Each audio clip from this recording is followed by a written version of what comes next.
और आपको सीधे लिए चलते हैं दिल्ली, जहां कांग्रेस की प्रेस कॉन्फ्रेंस हो रही है। आदरणीय मल्लिकार्जुन खड़गे साहब, राजस्थान के मुख्यमंत्री आदरणीय अशोक गहलोत साहब, छत्तीसगढ़ के मुख्यमंत्री आदरणीय भूपेश बघेल साहब, पार्टी के महासचिव और सांसद आदरणीय मुकुल वासनिक, पार्टी के महासचिव आदरणीय पांडे जी, दिल्ली के प्रभारी और सांसद श्री शक्ति सिंह गोहिल जी का मैं स्वागत करता हूं। सच के संघर्ष की इस लड़ाई में वो अगर मैं इस मंच के तजर्बे को गिनूं तो शायद भारत की जंगे आज़ादी का जो कांग्रेस का इतिहास है 136 साल का, ये तजर्बा उसके बराबर है। और सार्वजनिक जीवन में जो लंबा तजर्बा प्रशासनिक और संगठनात्मक पदों पर आप सबका रहा है, और इंदिरा जी, राजीव जी, श्रीमती सोनिया गांधी जी, डॉक्टर मनमोहन सिंह जी, नरसिम्हा राव जी, उन सब के साथ आप सब ने कार्य किया है लंबे अरसे तक। मैं अनुरोध करूंगा कि सच के इस संघर्ष का बिगुल बजाने आप सब यहां उपस्थित हैं, और मैं सबसे पहले अनुरोध करूंगा कि आप अपनी बात रखेंगे। आदरणीय गहलोत साहब से हम शुरू करेंगे। चाचा जी का ये हुक्म है। तो एविडेंस में हूँ। खड़गे साहब एविडेंस में है, इनसे पूछताछ हो चुकी है ईडी की, इसलिए इनका कहना है कि मेरा कुछ बोलना उचित नहीं है। ठीक नहीं, वो सीरियस नहीं लेंगे, ऑलरेडी बोल नहीं, ये तो सीरियस लेंगे, पर आपका बोलना ठीक नहीं। आप ठीक है। देखिए, हम लोग तो 3 दिन से लगातार आपके साथ में संवाद करते रहे हैं, और सारी जानकारी आपको भी हो चुकी है। आप लोग मेरी कई अनुभवी बैठे हैं यहाँ पर साथी। मीडिया की भूमिका बहुत बड़ी होती है, चौथा स्तंभ कहलाता है। तो आप देख लीजिए कि जो कुछ भी देश में हो रहा है, ऐसा मुझे भी 40-42 साल में पार्लियामेंट में आया हूँ, 80 से, तब से हूँ 42 साल से। तो केंद्रीय मंत्री भी रह लिए, पीसीसी प्रेसिडेंट रह लिए, AICC में रह लिए, मुख्यमंत्री तीसरी बार बन गए। मेरा मानना है कि जो कांग्रेस के शासन में लगभग 70 साल तक जो देश का स्वर्णिम इतिहास बना, आधुनिक भारत जो दिख रहा है, आज़ादी के वक्त क्या था, आज क्या है, आपको मालूम है। पर ये 8 साल का काला अध्याय है इतिहास में। इस 8 साल के इतिहास लिखा जाएगा तो काला अध्याय के रूप में लिखा जाएगा। काला अध्याय इसलिए कि संविधान की धज्जियां उड़ रही हैं, लोकतंत्र खतरे में है, पूरे देशवासी बहुत दुखी हैं, तनाव में हैं। आप विश्वास कीजिए, गली गली में तनाव है देश के अंदर, लोग समझ नहीं पा रहे हैं। सोशल मीडिया में देखते हैं, छोटे छोटे गाँवों के अंदर भी 200, 400, 500 लोग तो आराम से आक्रोशित होकर नारे लगा रहे, चाहे वो हिंदू हो चाहे मुस्लिम हो। ऐसा माहौल विस्फोटक बन गया। इसलिए राहुल गांधी जी ने जो कहा लंदन में कि केरोसिन छिड़क दिया गया है, इस बात को मैं समझता हूँ कि हम सबको समझ जाना चाहिए उनके मायने क्या थे। और वही हो रहा है, वही हो रहा। अभी दंगे बढ़ के आपने देखा, रामनवमी पे 7 राज्यों में दंगे भड़क गए, एक ही ट्रेंड है सब जगह। अभी जो शुक्रवार की नमाज पढ़ी गई तो जुलूस निकले, बड़े बड़े दंगे हुए कई जगह। ये तमाम बातें जो है, देश में ऐसी स्थिति बन गई, करप्शन की तो हदें पार हो गई है। ये RSS और बीजेपी के नेता लोग ईमानदार भी हैं उनके अंदर, इसमें कोई दो राय नहीं, पर बाकी लोग लूट रहे हैं देश को। करप्शन 10 गुना बढ़ गया, ज़्यादा बढ़ गया है। इन बातों पे कोई ध्यान दे नहीं रहा है। इन सब बातों से ध्यान हटाने के लिए टारगेट किसको बनाएंगे? आज देश का तमाम विपक्षी पार्टी मान गई, देशवासी मान गए एकमात्र राहुल गांधी है जो मोदी जी और उनकी सरकार का मुकाबला कर रहा है। अब तो जितने आप लोग लिख रहे हैं आर्टिकल उसमें आने लग गया है, एक व्यक्ति का नाम राहुल गांधी जो लगातार मुकाबला कर रहा है और उन्हीं को मोदी जी, अमित शाह जी टारगेट बनाए हुए हैं। कोई कारण नहीं था कि आपने इस प्रकार से उनको नोटिस दिए, जबकि क्लियर कट मामला है। आप नोटिस, आपको ये सर्कुलेट किया है सुरजेवाला जी ने, आपको भी दे देंगे, सबके लिए ओपन है, वो तो कोई छिपाने वाली बात नहीं है। हमारा खुद का अखबार 37 में शुरू किया, आज़ादी की जंग के अंदर लगभग 5000 फ्रीडम फाइटर्स मेंबर बने उस जमाने के अंदर। उसके बाद में की शुरुआत होती है आज़ादी जंग में, इसको एक बार बैन लगा दिया इसके ऊपर अंग्रेजों ने।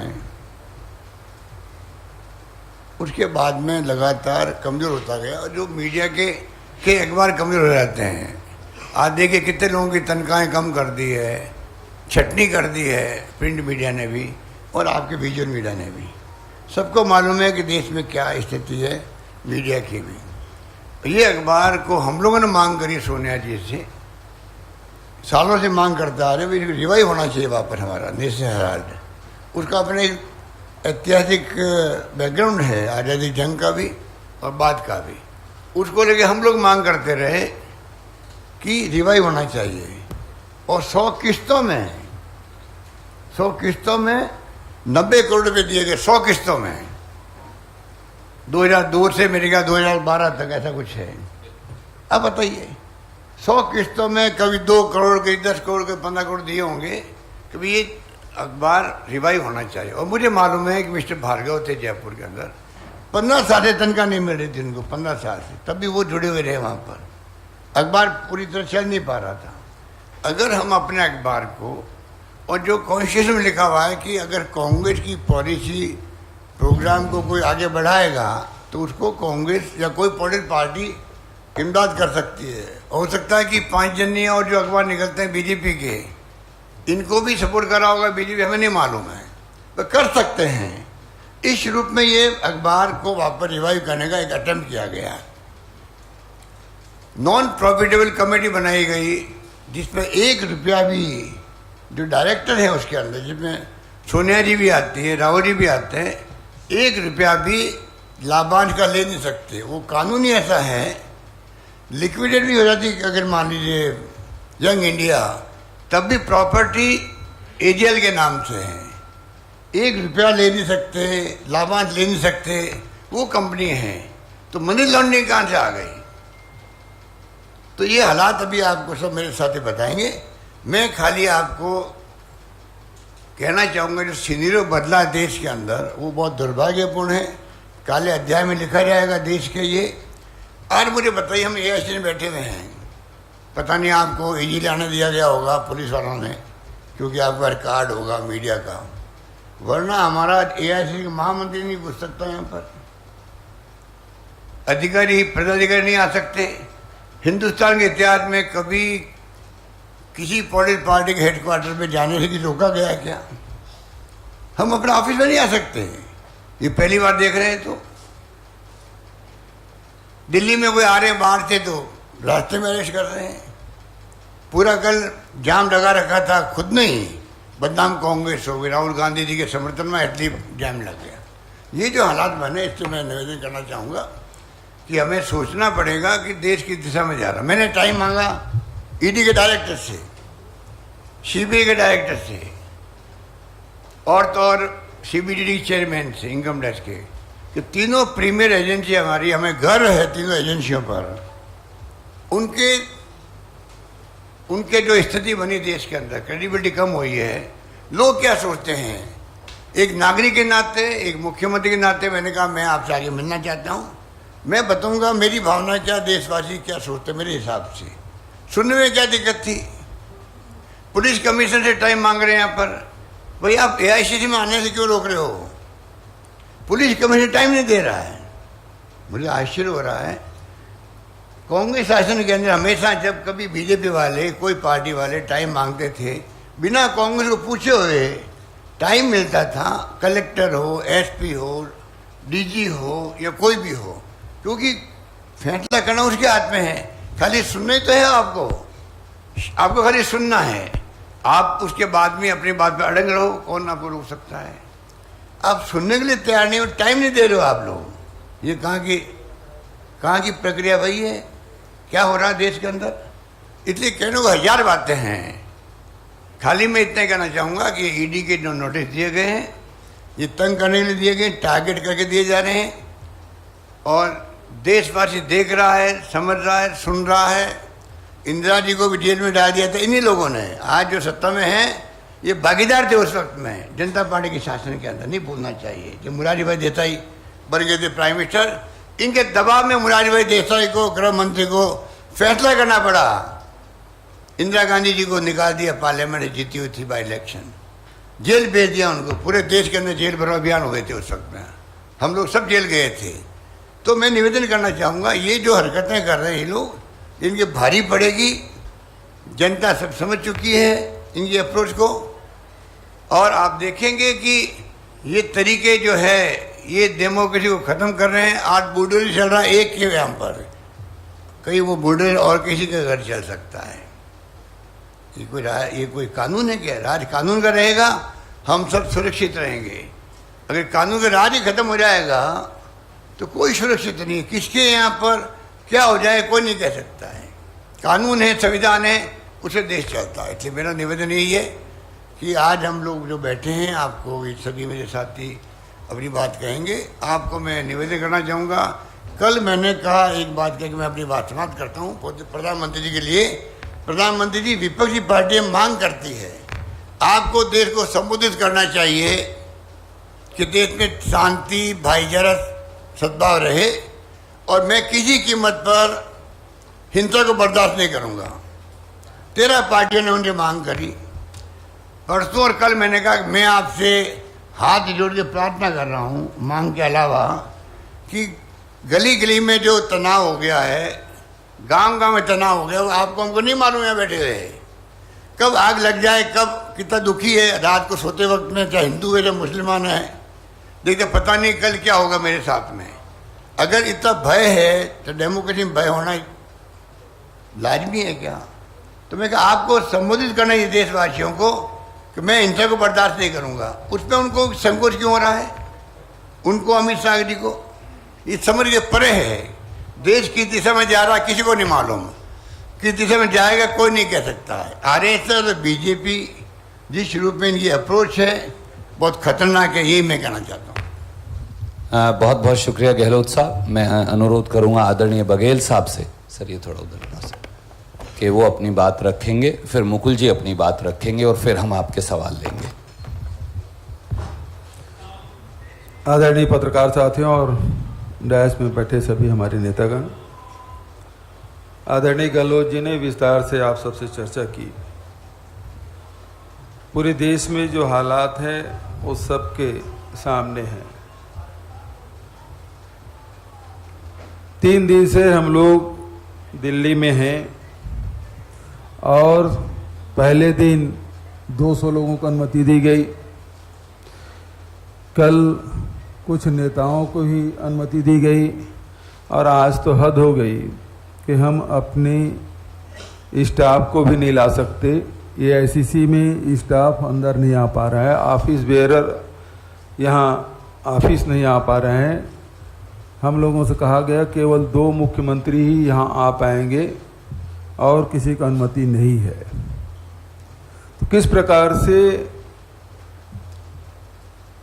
पार्टी कार्यालय में हम लोग पहुँचे हैं ये आप सब जानते हैं। ऐसी स्थिति कभी नहीं हुई थी। राजनीतिक दल अपने पार्टी कार्यालय में पार्टी के कार्यकर्ता न जा सके, ये हालात तो पहली बार। और ये स्थिति बनी क्यों? इसलिए कि देश में पिछले 8 वर्षों से जो कुछ हो रहा है उस सबको एक व्यक्ति लगातार केंद्र सरकार के नाकामियों पे, उनके गलत इरादों पे, उनके गलत फैसलों पे उंगली रखते चल रहा है।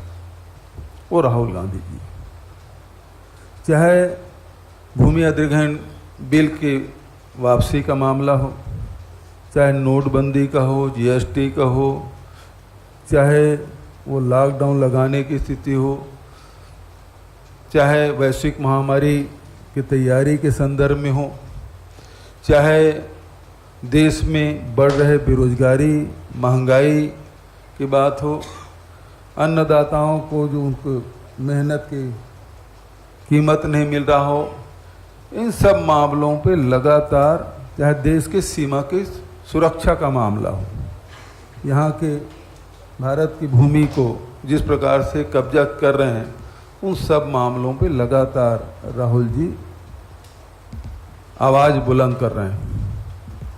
ऐसी स्थिति में जब देश में महंगाई बढ़ रही है, बेरोजगारी बढ़ रही है, तो इन लोगों ने तय किया कि एक इस व्यक्ति को दबा दिया जाए, इस व्यक्ति को परेशान किया जाए, तो हमारे खिलाफ कोई बोल नहीं पाएगा। दरअसल इनका जो राष्ट्रवाद है वो आयातित राष्ट्रवाद है, और उस राष्ट्रवाद में यही है कि जो भी विरोध में हो उसको दबा दिया जाए, कुचल दिया जाए, रौंद दिया जाए। और उसी तर्ज पे चलते हुए ये सारी गतिविधियां आप देख रहे हैं कि जिस प्रकार से सेंट्रल एजेंसियों का दुरुपयोग केंद्र की सरकार कर रही है, जितने भी विपक्षी दल के लोग हैं उसे किसी न किसी मामले में फंसाकर उसके मुंह को बंद करने की कोशिश की जा रही है। लेकिन अभी वो राहुल जी के मुंह में हाथ डालने की कोशिश उन्होंने की है। मैं समझता हूँ कि उनको बहुत महंगी पड़ेगी। आप कार्यालय में आने से प्रतिबंध लगा रहे हैं, पत्रकारों के आने पे प्रतिबंध लगा रहे हैं, राजनीतिक गतिविधियों को रोकने की कोशिश आप कर रहे हैं। कल हम लोग गहलोत जी भी गए थे मंदिर मार्ग थाने में, मैं बदरपुर थाने जा रहा था, हम लोगों को रोका गया। हम अपने नेताओं से नहीं मिल सकते, अपने साथियों से नहीं मिल सकते। ये कहाँ का लोकतंत्र है और कब तक ऐसा चलेगा? आप किसी को एक सीमा तक दबा सकते हैं, उससे अधिक नहीं। अब सीमा से पानी सर से ऊपर जा रहा है, तो ये बर्दाश्त करने के लायक बिल्कुल नहीं है। और पूरा देश इस घटना को बहुत करीब से देख रहा है कि एक अखबार जो आज़ादी की लड़ाई में जिसकी भूमिका रही, कांग्रेस के लोगों ने अपने पाई पाई जमा करके उस पेपर को खड़ा किया। और ये भी आप सबको पता है कि जब महात्मा गांधी ने अंग्रेजों भारत छोड़ो का नारा दिया था और आंदोलन चला था, तो उस समय भी अंग्रेजों ने इसे प्रतिबंध कर दिया था और फिर इसे 47 के बाद फिर से शुरू किया गया। ये सब घटना आप सबको जानकारी है।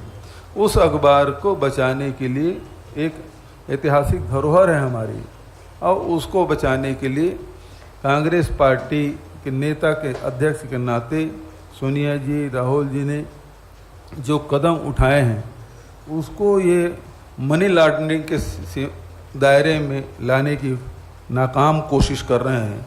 और इस माध्यम से राहुल जी को, सोनिया जी को बदनाम करने की कोशिश कर रहे हैं।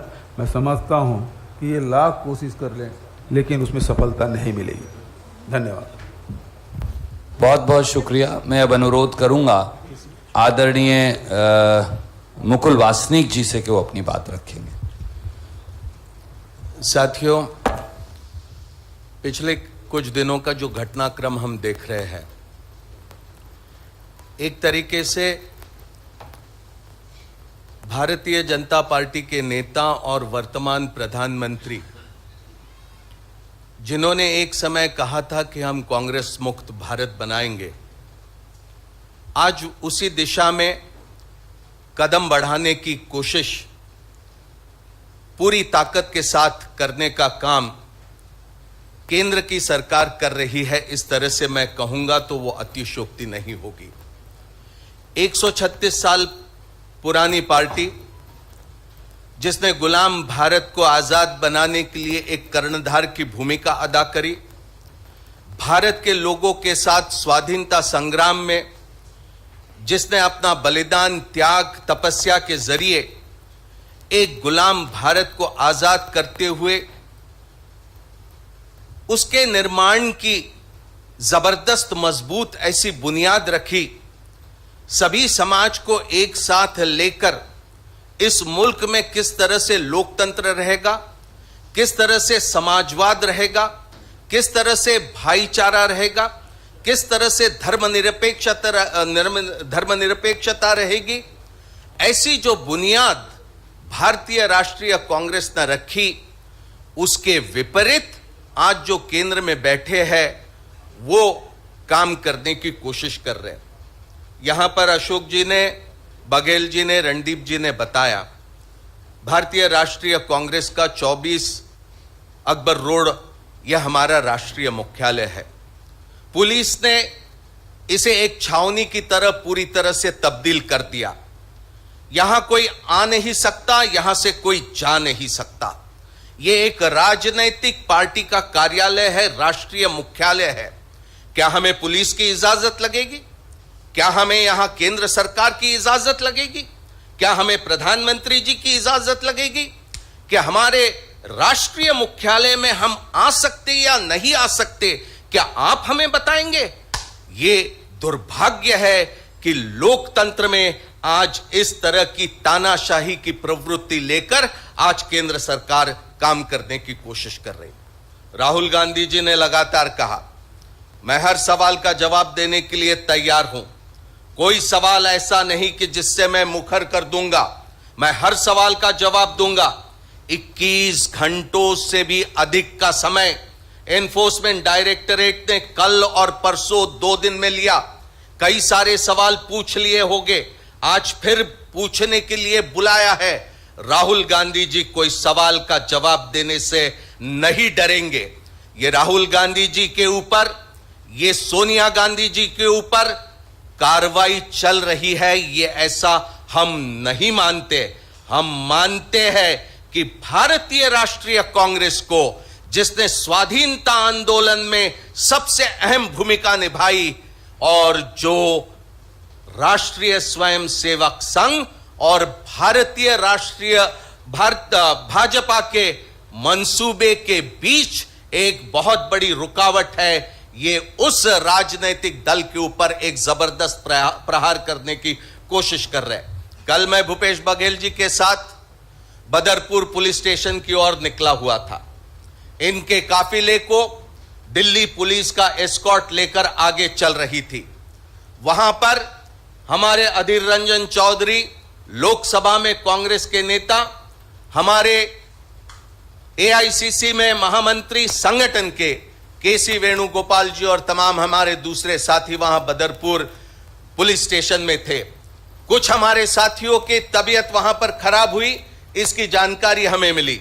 ये काफिले को लेकर हम निकले 10-12 किलोमीटर दूर अपोलो हॉस्पिटल के सामने बीच सड़क पर दिल्ली पुलिस ने भूपेश बघेल जी को रोक दिया। क्यों रोक दिया? उनसे और के जरिए उन्हें रोकने की कोशिश हुई। एक मुख्यमंत्री तो दूर, एक आम आदमी को आप चलने से नहीं रोक सकते, यहां तो छत्तीसगढ़ के मुख्यमंत्री को रोक दिया। आखिरकार वहां पर ट्रैफिक बहुत बड़ी तादाद में जाम हो गया और फिर उसके बाद जब हमने ये महसूस किया कि अपोलो हॉस्पिटल में वो मरीज जो वहां पर कुछ इलाज के लिए जा रहे थे, उन्हें तकलीफ पहुंच रही है, तो हम फिर अपना रास्ता यहां कार्यालय में फिर लौटने के लिए हमने ले लिया। इस तरह से अगर दिल्ली में, भारत की राजधानी में, भारत के किसी मुख्यमंत्री के साथ अगर ऐसा सुलूक होगा तो भारत के आम आदमी के सामने कैसी परेशानियां हैं। हर वो वादा जो मोदी जी ने 2014 में किया, कल परसों की बात, 10-15 लाख रोजगार की उन्होंने ऐलान करी, लेकिन 2014 में 2 करोड़ की बात करी थी। आज 16 करोड़ से अधिक नौजवानों को रोजगार मिलना था, उसे आज वो भूल गए हैं। वहां पर महिलाओं की सुरक्षा की बात करी थी, किसानों को उनके फसल को किस तरह से दाम मिलेंगे, ये एक बड़ा वादा उन्होंने किया था। बेरोजगारी हटाएंगे, सबको लेकर साथ चलेंगे, ये सारे वादे वो आज भूल चुके हैं। पिछले 31 साल में जो महंगाई नहीं हुई, उस तरह की महंगाई आज हिंदुस्तान में हुई है। उसके लिए केंद्र सरकार पूरी तरह से जिम्मेदार है। ये सारे विषयों से ध्यान हटाने के लिए आज इस तरह से कार्रवाई ये केंद्र सरकार ईडी के जरिए कर रही है। ईडी, सीबीआई, इनकम टैक्स महज अब केंद्र सरकार के नहीं, भारतीय जनता पार्टी और आरएसएस के अग्रिम संगठन की तरह वो काम कर रहे हैं। ये भारत के लिए बहुत दुर्भाग्यपूर्ण है। हमारा सत्याग्रह परसों से शुरू हुआ। हम कानून प्रिय है, हम न्याय संगत काम करेंगे, हम शांति प्रिय है, हम कानून हाथ में लेने की कोशिश नहीं करेंगे, हम कानून किसी तरह से तोड़ने का काम नहीं करेंगे। लेकिन अगर हमारे मानव अधिकार पर, अगर संविधान के जरिए हमें जो अधिकार मिले उससे अगर हमें वंचित रखने का काम करेंगे तो मैं समझता हूं कि हमारा ये सत्याग्रह गांधी जी के रास्ते पर और प्रखर तरीके से चलते रहेगा। जो समाज में विभाजन करने की कोशिश करते उन्हें हम कहना चाहेंगे वो विभाजन करने की कोशिश करें, लेकिन हमारा प्रयास रहेगा सारे समाज के लोगों को साथ लेकर आज जो तानाशाही की हुकूमत यहां पर देने की कोशिश कर रहे उसका मुकाबला हम डट कर करेंगे और तब तक करेंगे जब तक आज जो बनी हुई व्यवस्था है उसे हम हटाकर नहीं रखेंगे। ये सत्याग्रह आगे और मजबूती से बढ़ता जाएगा। शुक्रिया मुकुल जी। इससे पहले कि हम आपके प्रश्न लें, अजय माखन जी भी हमारे बीच में हैं। मैं उनसे भी अनुरोध करूंगा कि वो ये माइक में पास ऑन कर रहा हूं साहब।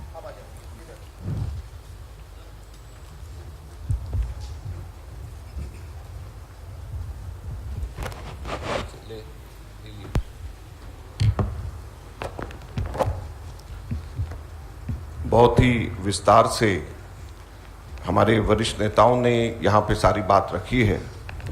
मैं केवल एक बात और जोड़ना चाहूँगा कि किसी भी लोकतंत्र के